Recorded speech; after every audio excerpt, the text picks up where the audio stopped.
What are some harmless ways to screw with people? Story 1. Oh man, do I have a story. In my freshman year of college, my roommate was a very neat and orderly person. He had every pencil in place, every paper had a folder, and his things got neatly packed away. We were pretty amicable towards one another, even with my messy living. At first, when he would leave for classes, I would admire how tidy his desk was and thought to myself, I should screw with that. For the whole year we lived together, I would sneak used staples everywhere on his stuff. Homework folder, staple. Pencil case, staple. Backpack, staple. Shower caddy. You bet that pube-infested bar of soap got a staple on it. Hell, even the TV remote got a staple in it between the batteries, so when they died, he would eventually find another. I did it often, but was careful to space the staple events far enough apart to not raise suspicion on myself. I further protected myself by making a huge deal of having to borrow the across-the-hall neighbor's stapler whenever I needed to bind papers together. About March of our second semester, he had become insanely suspicious of anybody with a stapler and watched them like a hawk. The straw that broke the camel's back. I had asked him one night what his plans were under the guise of having a companion over for a visit. He said after dinner he had to go check out some obscure book at the library. When he left and headed to the dining hall, I snuck off to the library, found the obscure book he needed, and clicked a staple into it. He gets back to the dorm room and I'm doing homework in the same spot when he had left an hour earlier, claiming the meetup didn't end up happening. He sits down at his desk and opens up his newly rented book and tick. I hear that staple fall out onto his desk. All I hear after that is, "Yo, where are all these goddamn staples coming from?" I revealed myself after graduation when I mailed him a birthday card with a used staple in it. Thankfully, he got the biggest kick out of the card and we still talk daily. Story 2. My grandpa does this thing where he stops in the busy street and starts staring into the sky as if he's seen something amazing. It doesn't take long for other people to stop and stare too. Once he reaches critical mass, he quietly slips away chuckling to himself. Story 3. Every other week or so, I'd change which side my coworker's drill's belt clip was on. 2 screws and 30 seconds for a maddening payout. I don't know if he ever caught on, as he sadly passed away last year. I got a huge kick out of doing it, though. Might bring that one back as most of us share the same brand of drill. He got a great one on me. Every day or two, he'd hide a Magic the Gathering card in my toolbox, never in the same spot twice. Genuinely made me mad when I'd pick something up only to see another card hidden beneath. Eventually, I had enough cards to completely cover his locker door inner and outer, but he never took them off. Even cut out cards to fit the vents on the locker. I spent a good hour or two on my day off making it. I'm proud of that one.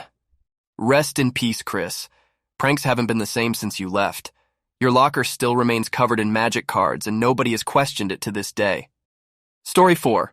This one is harmless but occasionally can drive someone mad. My mom has a bunch of framed family photos hanging on a wall. One day I was visiting, I took them all down and scanned them with a little hand scanner. I photoshopped small changes on them, removed some people from some photos, added a couple of celebrities in the background, etc.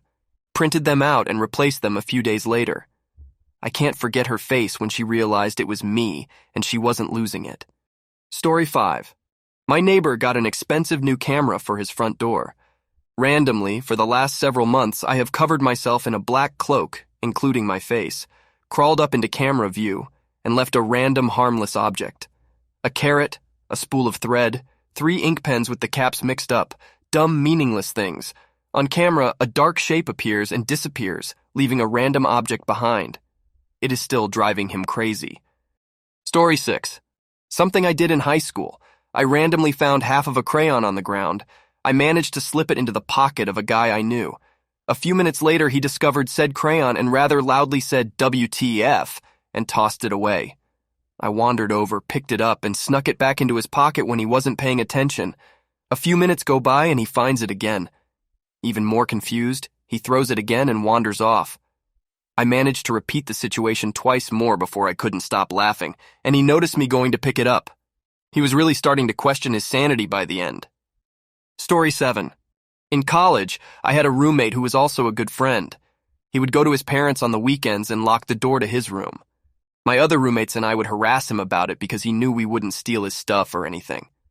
So naturally, I learned how to pick locks. We would get into his room and do subtle things like mess up his bed and move things to other places in the room. Every week he would get back and be like, "Did you guys mess with my stuff?" We would always say, "How would we even do that? You lock your room." We continued to do it for the rest of the year. I don't think he ever figured out what was going on. Story 8.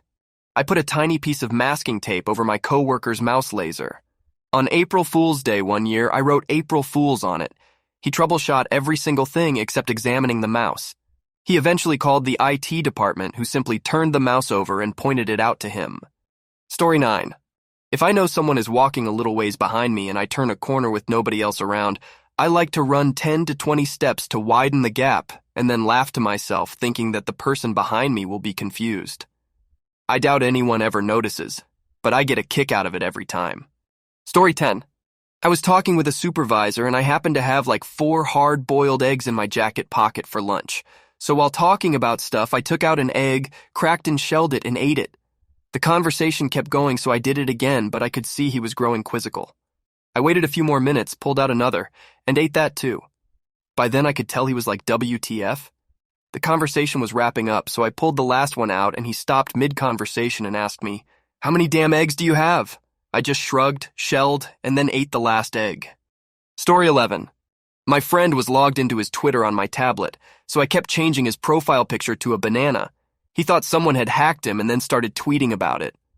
I replied to the tweets using his profile, and it got so bad that he was actually arguing with himself on Twitter.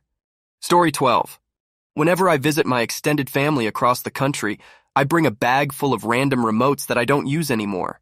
Just random remotes that go to old DVRs or anything, really. I just hide them around their house, and it's only recently that they've actually caught on to me doing this. Story 13. When I was a corrections officer, we had a guy who worked with us who was kind of an a-hole to everyone, and he was computer illiterate. We took a screenshot of his desktop and moved all of his icons off of it so it looked legit, but nothing worked. It took him an hour before he finally called the IT department, and they figured it out pretty quickly. He wouldn't talk to any of us for about a week. Story 14. In high school at track practice, we stole one of our friend's car keys. It was old enough that it didn't have a chip inside. We drove to Home Depot and got a copy made and returned his keys. Every day at practice, we would move his car to a different parking spot, but in the same lot. Story 15. A lady in my office wouldn't stop talking about gaslighting and people who were gaslighting, so we told her it was actually called gas lamping, and she has the term wrong. Took a bit of convincing, but she started using that term and telling everyone else they were wrong too. A week later, we changed it back to gaslighting. Story 16. Some guy on Quora had this genius idea. Grab a highlighter and randomly highlight one name on a public list, attendance, lunch money, extracurricular classes, whatever. You won't get to see it, but some poor fellow will silently lose their mind trying to figure out why their name is highlighted. Story 17. If you ever have a moment with their computer or cell phone, use their search engine to look for a bunch of nonsense products and then erase the search history. The algorithm will think they have an interest in said products and put a bunch of ads recommending them for the next few days. Story 18. My grandpa glued a quarter to his driveway near the sidewalk and sits in his living room and watches people try to pick it up. I didn't know this till I found a quarter in the driveway one time. Story 19. I noticed that when my friend bought her house, she had put up a couple of prints in her kitchen of lemons. That alone was all I needed. I went to a charity shop and bought maybe 20 cheap picture frames, then Googled lemon art and printed them in color at work. On my friend's birthday, we were outdoors and it began to rain, and the plan was to go to her house. I made my excuses and hopped in a taxi home to drop off my stuff and to pick up a literal box of lemon pictures. We had coordinated this beforehand, so I had one of my friends let me inside. I then immediately began ninjaing through her house, dropping and hanging lemon pictures throughout her house, sneaking into a crowded room, and what I could only describe as the piece de resistance of this entire prank, setting up a photo of her delightedly holding an armful of lemon and limes my friend had taken weeks before. And then, we wait.